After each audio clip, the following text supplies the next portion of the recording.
Morning.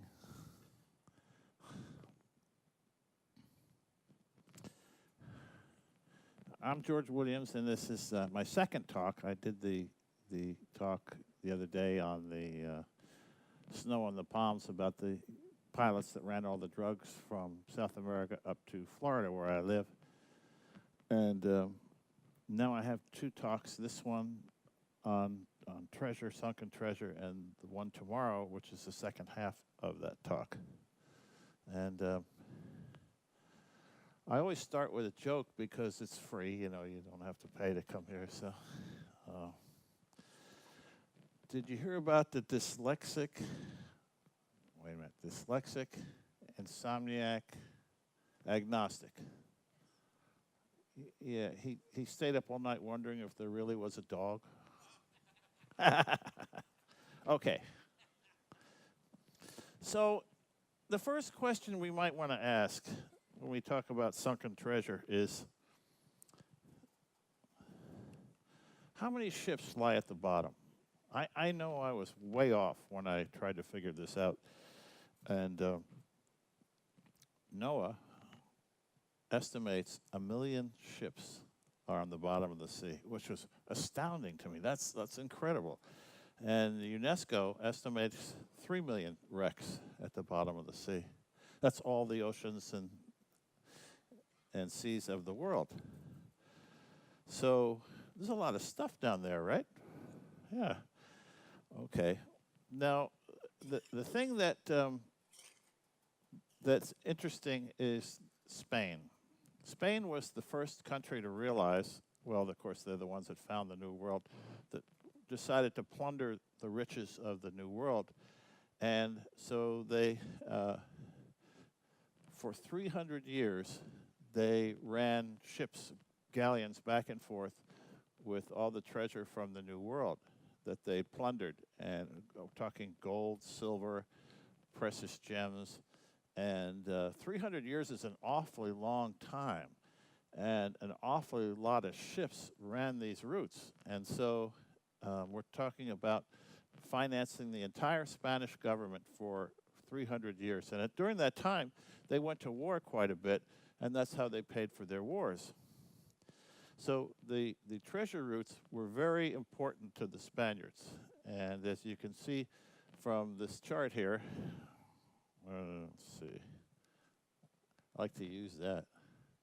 Okay, the blue route was down the coast of Africa, and because they knew where the ocean currents were, so they took advantage of that, and then went across to Colombia, mostly Cartagena, where they picked up emeralds, a lot of emeralds, gold and silver. The second part of the route was at Veracruz, where they minted coins. And then these ships would wind up in Havana, and they would wait there until they had enough to make a fleet, and then they would head back to Spain. And this happened for 300 years. So, as I say, the Spanish relied on this, and their economy was really based on what they were taking out of the ground in the New World. So this is Cartagena. Wait, let me back up a minute. They would deliver mercury to Veracruz on the yellow and red line there, and mercury was used to smelt or to refine silver. And mercury is, of course, a very toxic substance. And in England, the hatters would take the top hats from English gentlemen, and they would take balls of mercury and use them to clean the mercury. And that's how the expression "mad as a hatter" came about, because mercury poisoning made them nuts, and they would shake and tremble and everything. So mercury was a very toxic substance. This is old Cartagena, and it was founded in 1533 by a conquistador named Pedro de Heredia. And they mined gold, silver, and emeralds there. And if you ever go there, a lot of emerald stores. There's one store in particular that has in back of it a fake mine. It's pretty cool. You go into it, and there's all the mine walls, and there's emeralds stuck in the walls, which you can't really take. But so they minted coins here in Veracruz, Mexico, and they used the mercury to help refine the silver so they could make the coins. Now here's a more of a close-up of the route of the treasure fleets that the galleons that came in. You can see down there, they would come into Cartagena, pick up the emeralds and the gold and silver, and then they would run up to Havana. The other route would be to go to Veracruz and drop off the mercury, pick up the coins that had been minted, and then bring them to Havana. So these ships would wind up in Havana, and they would stay there for a while until they had enough to make a fleet to head back across. So it was kind of the hub of ships hauling treasure from Central and South America. And they would form the fleets and strike out back for Spain. Now, they knew enough to try to avoid the hurricane season.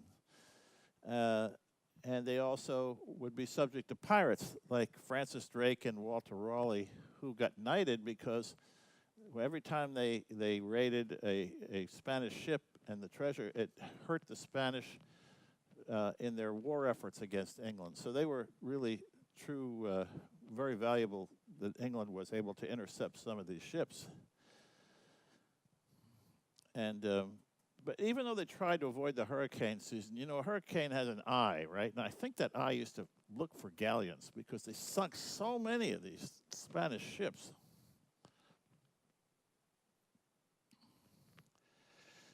So over this 300-year period, there were hundreds of these ships that were sunken.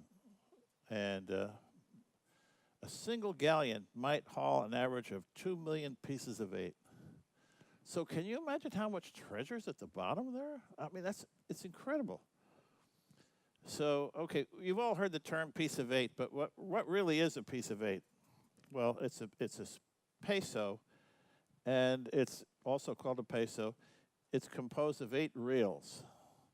And 8 reals equals 1 ounce of silver, which was the same as a Spanish dollar, a British pound, a colonial dollar. So that these currencies could equate with each other as to what they were worth. And the word real means royal.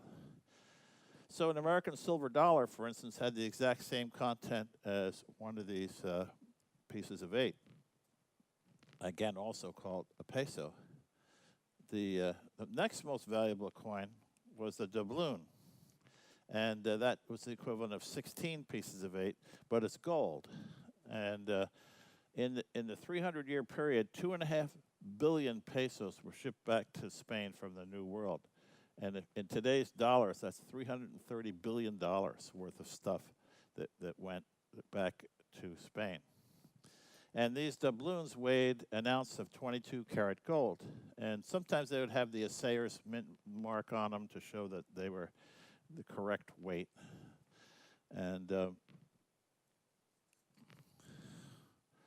an estimated 25% of all those pesos found their way to the bottom of the sea, based on current pricing. So, I mean, that's a lot of treasure, right? So when we hear of a wreck being found, and you think, oh, maybe they found most of the treasure, they haven't even touched what's down there. And the other interesting thing is most of this stuff is not on the high seas. It's inshore for a couple of reasons. Bad weather, ships would try to run inshore and get close to the land. But that's where the rocks are and the coral is, and the seas are very rough close to shore. So most of these wrecks are found close to shore.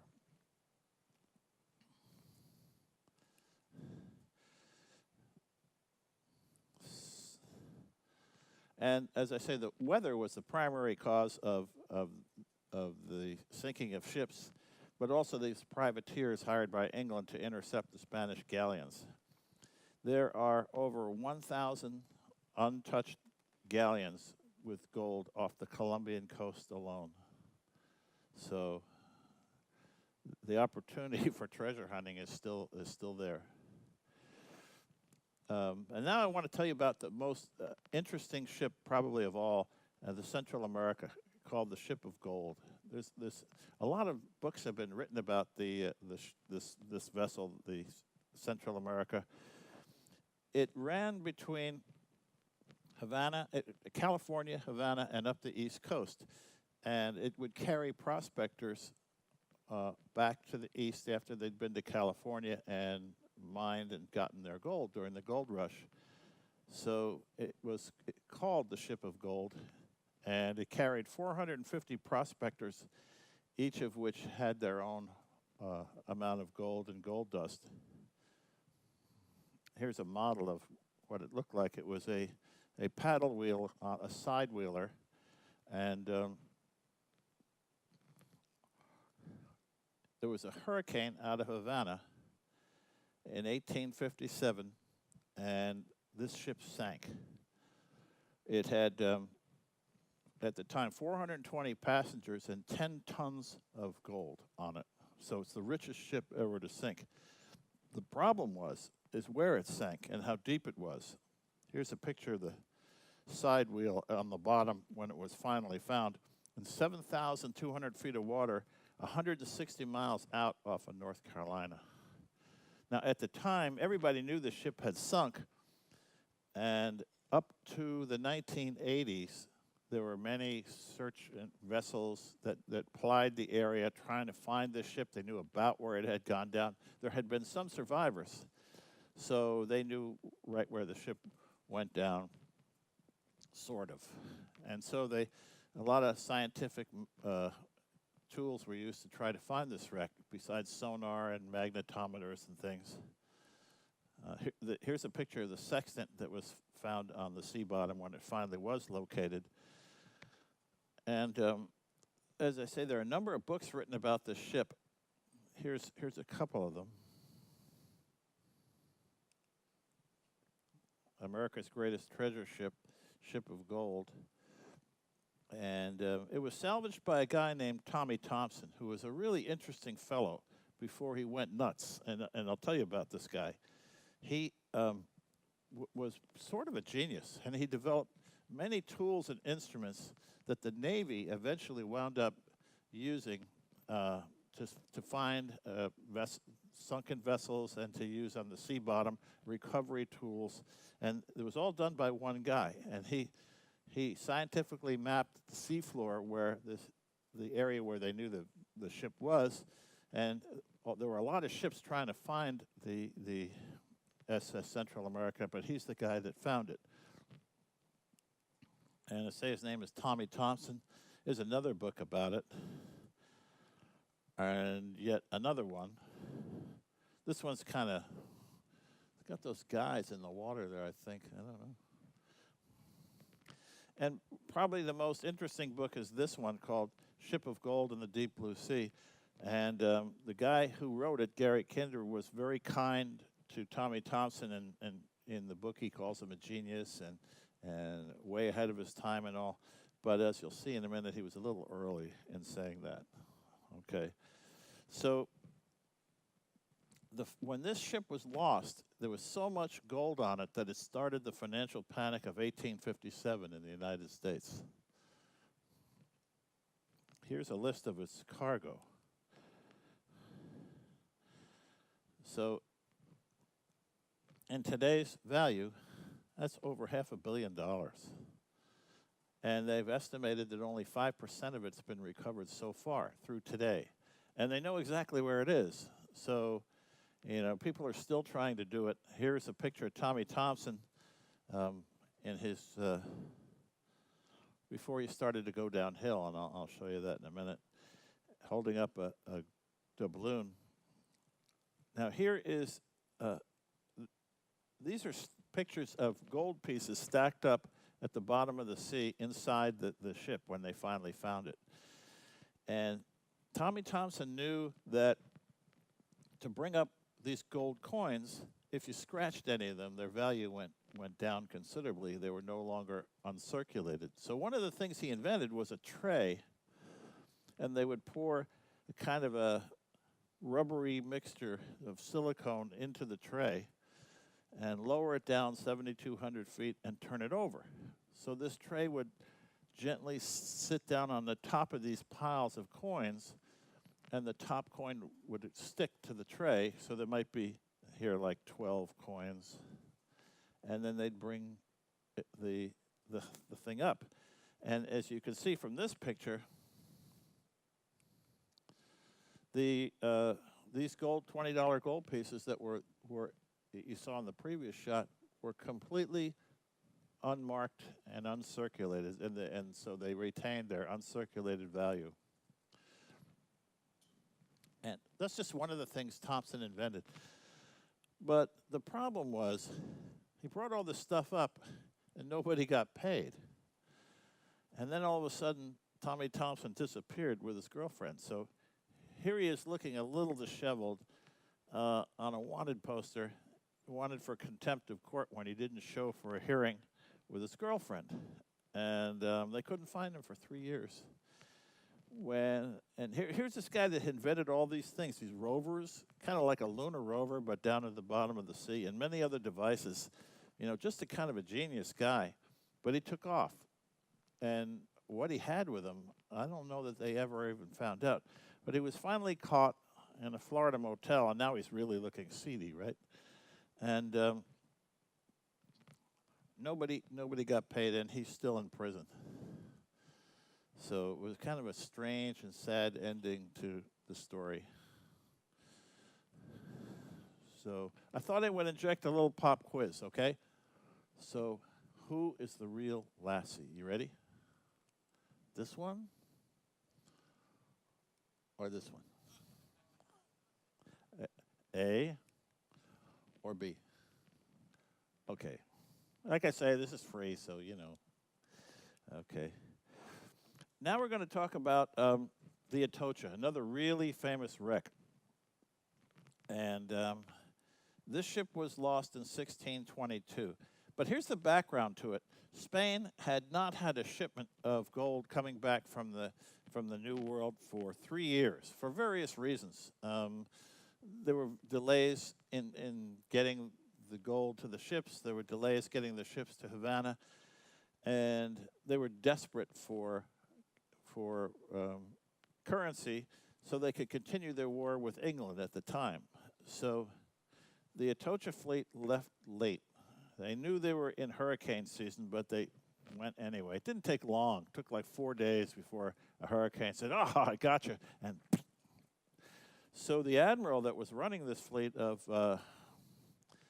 ships, he tried to avoid the hurricane by ordering all the ships into the Gulf of Mexico, which was exactly the wrong thing because some of the ships said, "No, that's not right," and they took off for Spain. All those ships survived. But the ones that went into the Gulf all sank and perished. So 500 souls were lost out of the fleet, and maybe half a dozen ships sank.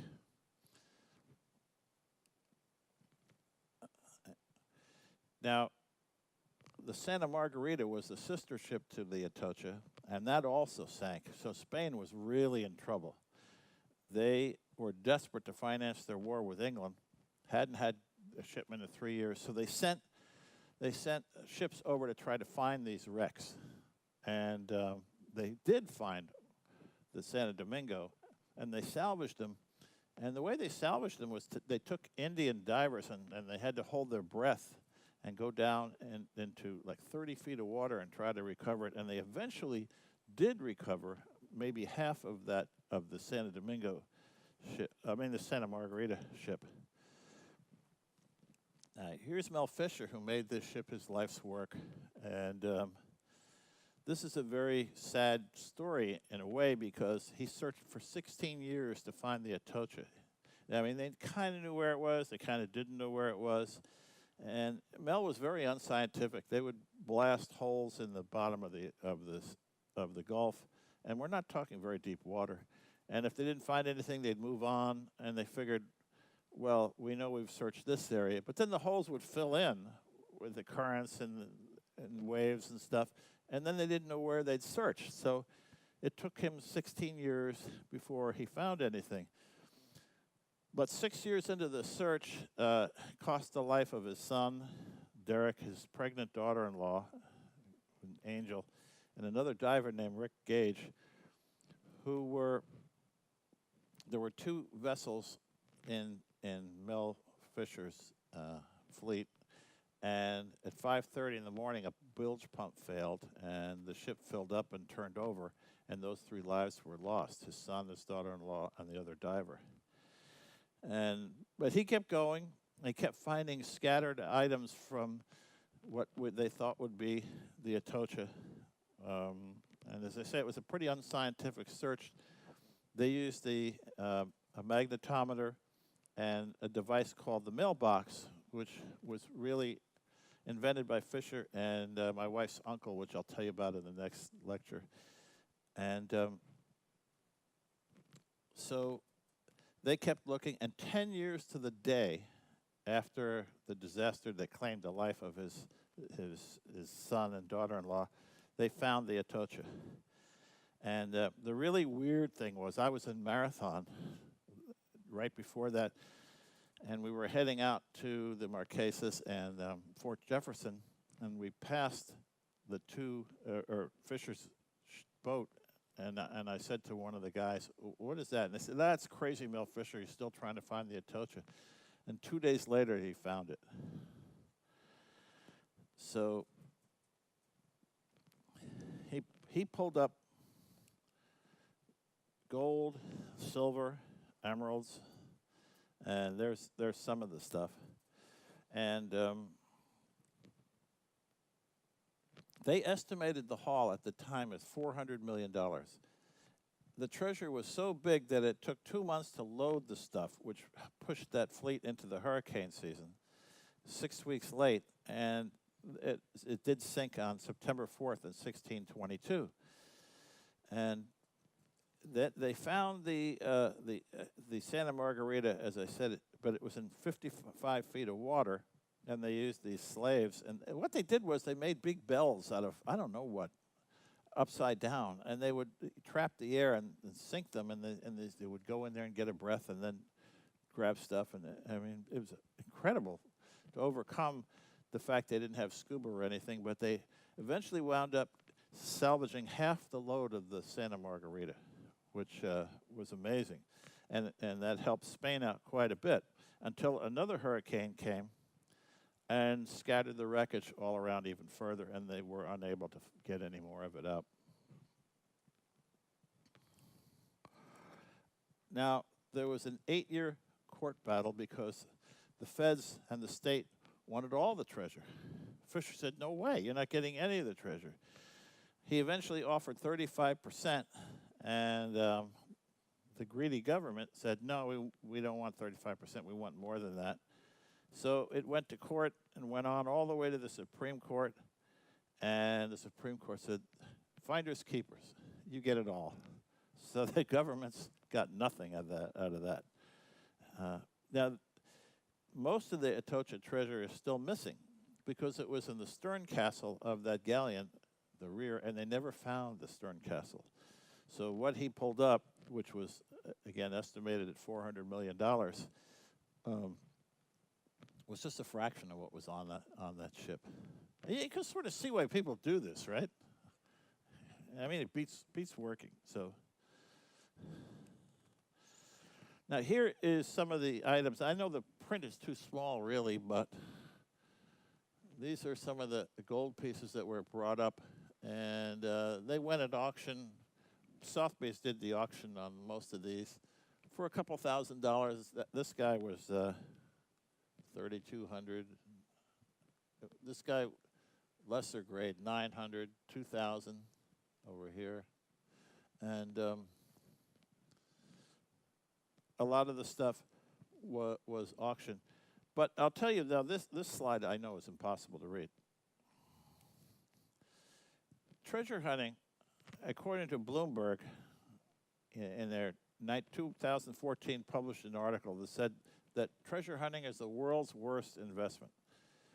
Yeah, the estimate for the Atocha was $400 million, but the actual sales or only like 6% of that, what it's sold for.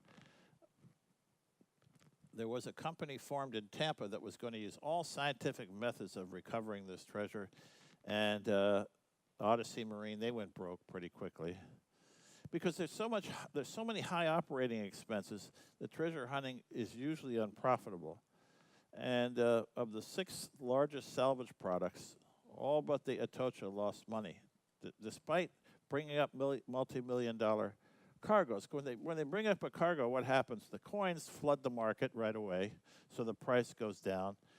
The artifacts, which were, oh, that's so valuable, but when they're actually auctioned off, they don't really generate that much money. And now the governments, various governments, are claiming most of the salvage rights to treasure, and they're protecting historic wrecks. And of course, they want to make every wreck a historic wreck. And really, the only winners are the promoters and the lawyers usually. So it's just not, it's the occasional guy that finds something may make some money, but these organized efforts don't really seem to do so, except for my wife's uncle. But I'll tell you about that next time. Anyway, I thought we'd have since I make motion pictures normally. And when I don't make motion pictures, I do this. And since I hardly ever have the money to make a movie, I do this more than I probably would want to. But so that I put up a little movie quiz. Is that okay? A couple questions? All right. Okay. Who has the answer to that? You either win a free cruise or free admission to my lecture tomorrow. Okay. Anybody? Just yell it. Well, Pluto, right? Okay. All right. They're getting a little harder now. All right. Who invented Skynet? Anybody remember that? Okay. Cyberdyne Systems. That's a little obscure. Okay, this one you'll probably all get. Just yell it out. Okay. A brain, yeah. All right. Okay. And the last one's pretty tricky. Anybody? Andrew. It really is his middle name. So,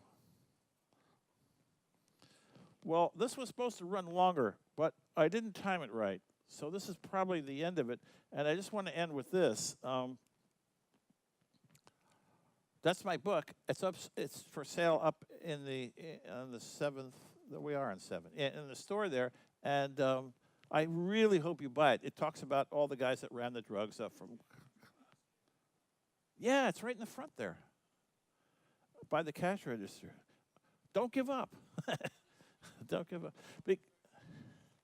Well, the problem is if we don't sell them all, I got to lug them home, and they destroyed the box I brought them in. So, yeah, and that talks about the pilots that I knew that ran all the illegal drugs, first from the Bahamas, and then up from South America, from Colombia, and all the things that went on.